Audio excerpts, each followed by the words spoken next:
What's going on, everybody? My name is Monatui, coach of the Tampa Bay Luxrays, and today I'm bringing you guys our PPL Season 4 Week 8 Teambuilder versus none other than Shroomraver, coach of the Parasect Germain. If you have not done so already, please check out Shroom's channel in the description below. He's a very good friend of mine. He's a very funny guy, very good guy as well. He does pre-game rap battles for all of his games, so definitely check that out. Shroom's season has really not been going very well so far. He's gotten unlucky in a lot of points. His team composition in the beginning was a little bit questionable. Now he's definitely made it a little bit more solid, but he's definitely not doing great this season. But that is absolutely no reason for us to slack off on him. Shroom has the potential to be a very, very good coach. He was Season 2 champion. He has a lot of creativity at his disposal. He can come up with unique sets that can throw people off and that can beat teams, so I definitely have to be very careful. If Shroom plans right and plays right, he absolutely has the potential to beat me, and I'm going to do my best to not let that happen. I'm going to make sure that I'm in top building and playing form for this game. So without further ado, let's get into his roster. Shroom has Excadrill, Hippowdon, Florges, Hitmontop, Greninja, Tyrantrum, Electros, Torkoal, Meloetta, Spiritomb, and Ninjask. So he does have Sand Offense, which is very scary. Excadrill plus Hippowdon. Excadrill in the sand is always a threat. He does have Florges as well, which is an annoying stop to my special attackers. Hitmontop for Intimidate as well as Rapid Spin, so he's good hazard removal and Excadrill and Hitmontop. He does have Greninja, which can clean up late game. Tyrantrum is always a threatening wall breaker. Electros is also super annoying because you can't hit it super effectively unless you have Mold Breaker EQ, which, spoiler alert, I do not. He has Torkoal, which is actually kind of annoying to my team. Meloetta is always a threat. Its typing is super good, and its subcom mind is scary. There's a lot of different sets that it has that are very threatening to me. So it's just going to be kind of annoying to deal with. And then he's got Spiritomb as well as Ninjask. Spiritomb also annoying because it can burn things, and Ninjask, which can maybe Baton Pass into things. Other than that, I don't see him bringing it, but it is definitely possible. So without further ado, let's get into the team of 6 that I will be bringing versus Shroom. This team is a little bit more straightforward, I think, than some of the other teams that I've built for other opponents, but that's mainly just because it seemed like these were the sets that were best versus his team. No other reason. It wasn't because of laziness. I just felt like this was the best team to bring against him. So without further ado, let's get into that. We're going to start off with our Mega Altaria, Standard Dragon Dance, Return, Earthquake, Dragon Dance, and Roost. Puts in a lot of work versus his team. If Excadrill is Adamant, I will be able to, if it's an Adamant Scarfed Excadrill, I will be able to outspeed it at +1, which is really nice, and knock it out with +1 Earthquake. I can set up versus any form of Hippowdon that does not have Whirlwind. At +1, I 2-KO Florges, and he cannot 2-KO me unless he is offensive. If he is offensive, I OHKO him with +1 return, which is nice. Hitmontop, I threaten. Greninja, I threaten immediately. It can't OHKO me with anything, even with a Life Orb, Ice Beam, or Gunk Shot, which is really nice. Tyrantrum can only OHKO me if he is, I believe, Life Orb or Banded, and if he is Life Orb or Banded, I'll be able to outspeed him and hit him with a return, which is really nice. Electros can't do too much to me unless he's running Iron Tail, but that is relatively inaccurate. And it can OHKO me, and I'll be able to 2-KO him before he is able to do that. Torkoal can actually stop me. Earthquake is not a 2-KO, and it tanks hits for me relatively well, but it also can't touch me unless it has Clear Smog or if it burns me with Lava Plume, so that's kind of nice. And then there is Meloetta, once again, cannot OHKO me. I can destroy. If it is like a Pirouette form, I'll be able to take whatever it wants and then OHKO it with return. Spiritomb, I beat 1v1, obviously it can burn me, but I can probably OHKO it before it can burn me, or I can just get a lot of damage off onto it before it can burn me. And then there's Ninjask, which doesn't really threaten me too much. So that's Mega Altaria. Again, not too much to go into on this mon. It just is a very nice mon versus his team. It can set up versus a lot of things, especially if I'm at full health, I can set up versus things like Hippowdon, Hitmontop, Greninja, Tyrantrum on a switch out, Electros I can set up on, Spiritomb that does not have Will-O-Wisp I can set up on, Ninjask can set up on, so there's a lot I can set up on, and this definitely has the potential to sweep through his team, so I'm definitely looking forward to if I can pull that off. So with that being said, that is Mega Altaria. I was considering actually running like a special set just so I can hit like Ninjask behind the sub and I didn't have to worry about being burnt by Spiritomb, but the special set wouldn't be able to touch Florges, so I'm just going to stick with this set for now. With that being said, let us now move. Also, AV Electros takes the hit from it a little bit better. So with that being said, let us move on to the next mon on our team, and that is Terrakion. Choice banded Terrakion, again, relatively straightforward, but absolutely pummels through his team. Close combat, Oko's Excadrill, it can 2 a KO Hippowdon, can possibly 2 a KO Hitmontop, depending on its spread and depending on its ability. Oko's Greninja, Oko's Tyrantrum, can possibly Oko Electros, definitely Oko's it after a little bit of damage, or after some Stealth Rock damage. Oko, well, does 2 a KO's Torkoal, depending on its investment. If it's like fully split F, I can Oko it with Stone Edge, but I 2 a KO Torkoal, can Oko Meloetta, can 2 a KO Spiritomb, and kills like an entire species of Ninjask with Stone Edge or Rock Slide. Also, Poison Jab is a nice move just to hit the Florges, as well as Poison is relatively spammable across his team. Not necessarily spammable, but just to hit Florges a little bit harder, just because Florges at the end of team building I found was a little bit annoying versus me. So it's definitely going to be nice to have there. I was debating X-Scissor for the Meloetta, but close combat hits that harder, so there's no point. And again, it's just a nice move, nice neutral move to hit the Florges with. Like if he goes into Hitmontop on my Stone Edge, it's Florges versus Terrakion, it's in range of Stone Edge, I click Poison Jab as he switches into Hitmontop, I'll be doing a little bit more damage, plus I have the chance to poison him as well, which is kind of nice. So there's always that. Even if he switches in Spiritomb, like if it's Greninja versus Terrakion or whatever, he expects close combat, goes Spiritomb, I have the chance to poison that, which is kind of nice. I'm also running Rock Slide on there. That's because I didn't really need any other move coverage. I debated having Earthquake, just because that's also a kind of nice neutral move versus his team. But it's not doing enough to Hitmontop, it's not doing anything to Electros or the Ninjask, not really doing enough to Spiritomb. So I didn't feel like it was necessarily necessary. The Fire type he has, I hit super effectively with Stone Edge. Excadrill I hit with Close Combat, so it doesn't hit anything extra. Just would have been a nice neutral move, but also that did give us room for Rock Slide, which is nice. Because it's Rock Stab that's not as strong, but it does miss less often, which is nice. So if something is a little bit low, I can click Rock Slide instead of having to rely on Stone Edge, which is awesome. And that can definitely come into play, because I have missed crucial Stone Edges before, and I would hate to do that again. The speed investment on this thing is enough to outspeed, I believe, a Timid Meloetta. Yes, this is made to outspeed. Timid Meloetta also outspeeds Jolly Excadrill, which is nice. And yeah, there's not too much else to go into that. I outspeed pretty much everything that I can outspeed, and I'm able to 2 a KO or Oko his entire roster, which is really nice. And yeah, also I think I forgot to go over the speed investment on Mega Altaria. This much speed investment allows me to outspeed a max speed Adamant Excadrill. So yeah, there's that. But that's Terrakion. Once again, relatively straightforward, but I expect this thing to do its job very, very well. Unless he's able to predict around it very well, like going into Spiritomb on close combats, going into Excadrill on Stone Edges, then I think we're going to be good. So with that being said, let us now move on to the next member of our team, and that is going to be Forretress. We're running a fully physically defensive Forretress this week, just to be able to switch into the majority of his physical attackers. If he is Scarf Tyrantrum, or not Life Orb, or not Banded Tyrantrum, I take 2 Head Smashes, and I can take a Fire Fang as well.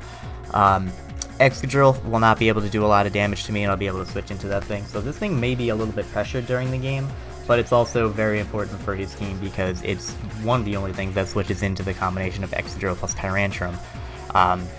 Especially, I'm afraid of Scarf Tyrantrum the most, just because it can outspeed my Terrakion and outspeeds Altaria, outspeeds Mew, outspeeds Yanmega before Speed Boost, outspeeds Skuntank, so it could possibly sweep my team if it is Scarf, but this Forretress will be able to stop it a little bit in its tracks. Gyro Ball obviously hits it super effectively. I'll be able to get a nice 2 KO off onto that thing, especially if he's Scarfed, he'll be doing a little bit more.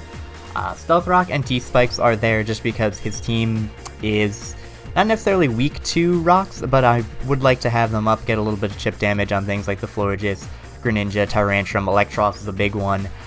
Pressure his Spinner and Torkoal if he does decide to bring that. Also hits the Ninjask 4 times, super effective. And then T-Spikes are also the big one, because T-Spikes can help me wear down the Hippowdon, the Florges, the Hitmontop, the Greninja, the Meloetta, things like that, even the Torkoal. So Toxic Spikes are going to be really important. Even though his Excadrill is immune to Toxic Spikes and Quad Resist Stealth Rock, if I can force him to go for a Rapid Spin as I switch in my Forretress, I'm gaining Leftovers recovery, he can't 2 KO me, so I will be able to get a lot of pressure onto him, especially if he's like Life Orb. I can just keep setting up my hazards as he keeps hitting me, and he's going to be taking more Life Orb damage. He'll be in the stand, so Gyro Ball will do more damage.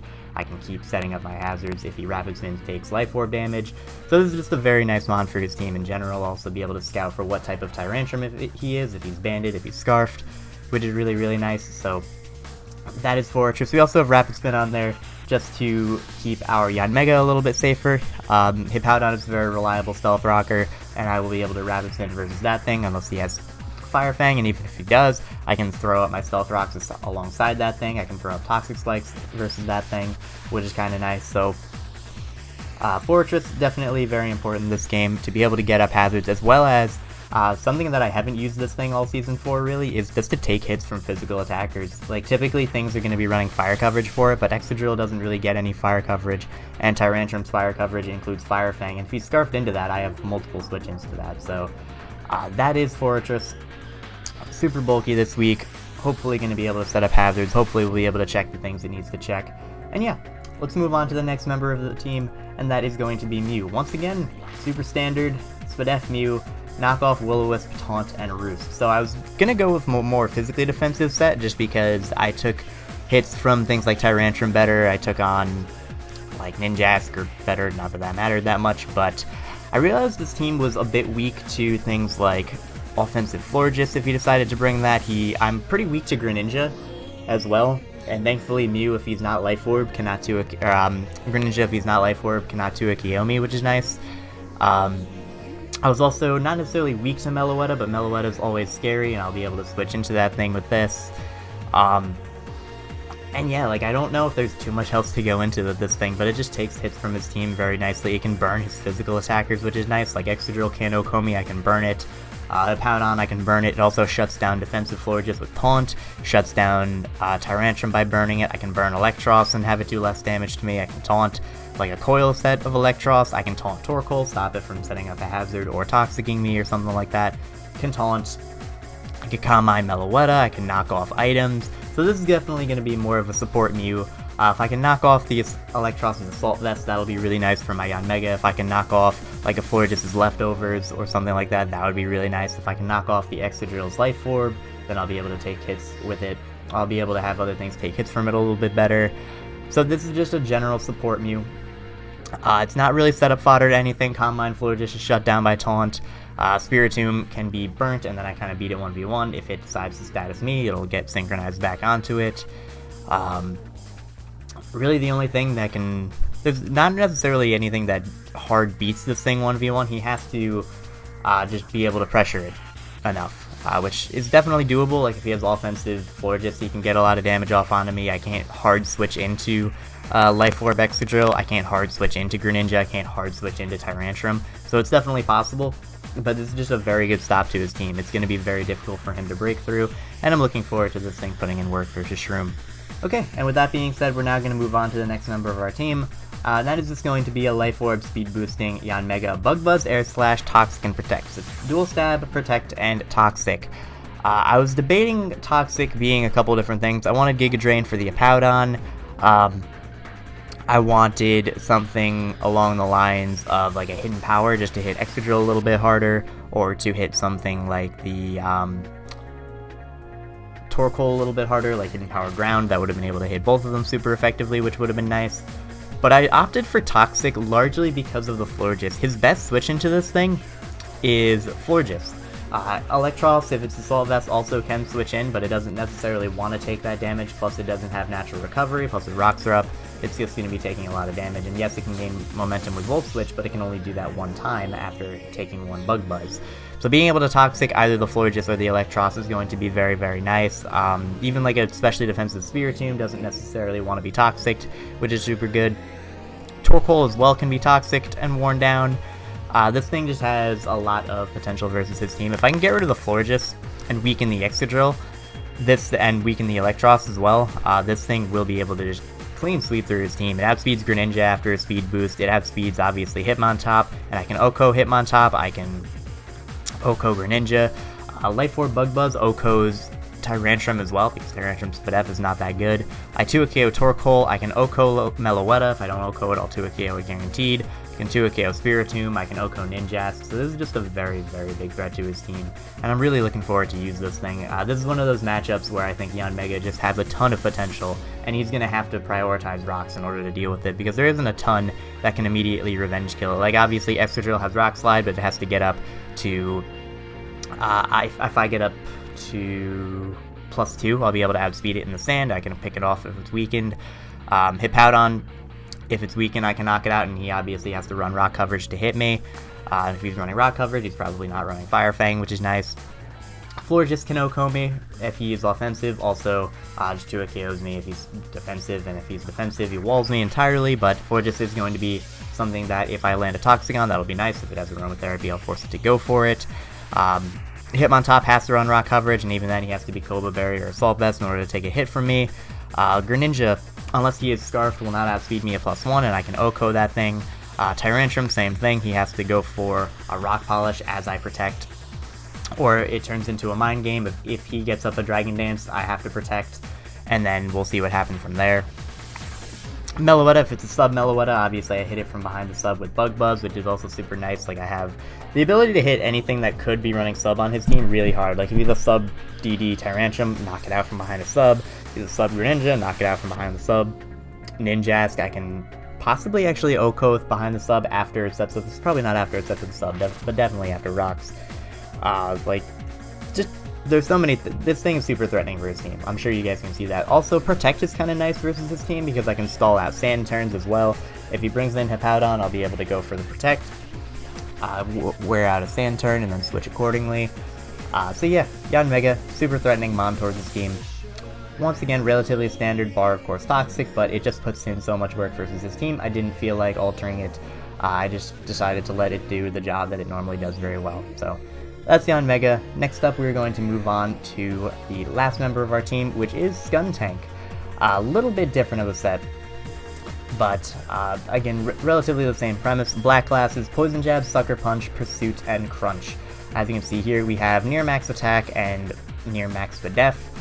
Don't necessarily need this thing to take physical hits. His physical attackers include Excadrill, OHKOs me, Hippowdon, OHKOs me, Hitmontop kind of beats me anyway, Tyrantrum OHKOs me anyway, and then something like Spiritomb, which I can kind of beat anyway unless he burns me, and this isn't my main Spiritomb check anyway, so it kind of beats me regardless. This thing can take hits from Meloetta. If it's offensive, then I don't live 2 Hyper Voices, but I can switch this thing in on a safe switch, click Pursuit, and be able to get rid of that thing, or just Sucker Punch and knock it out, which is kind of nice. This thing hits Excadrill very hard as well, which is nice. I'll be able to Sucker Punch as before he knocks me out. But if he knocks me out with something like Iron Head, I believe Sucker Punch plus Aftermath has a chance to kill him. I could be wrong about that. Also wanted Crunch on there just to hit the Tyrantrum a little bit harder. I didn't want to spam Sucker Punch because if he's a DD variant, that would be very bad for me. Was also debating Toxic on this thing just to hit possible Torkoal switch-ins or like possible Hippowdon switch-ins, but I opted to not do that. I'd rather just pursue whatever was switching out than get a Toxic onto them. This is also one of my best Florges checks, because I will be able to switch into Florges and then click Poison Jab a couple times and then it will die. It's not OHKO'd by Poison Jab, but it is always 2-KO'd no matter what.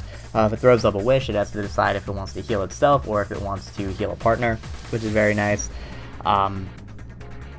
And yeah, this thing again is very straightforward. I feel like the majority of this team is very straightforward, but I feel like this combination of 6 relatively straightforward mons puts in a lot of work for Shroom's team, and I decided to not really make any drastic changes to it because it just looks like it does a lot of work. Once again, Shroom definitely can throw me off with very well made sets and a very good play, so I definitely have to be very careful of that. But regardless, thank you guys very much for watching. I hope you all enjoyed. And once again, check out Shroom's channel, and I hope you're looking forward to the match. So until then, I will see you.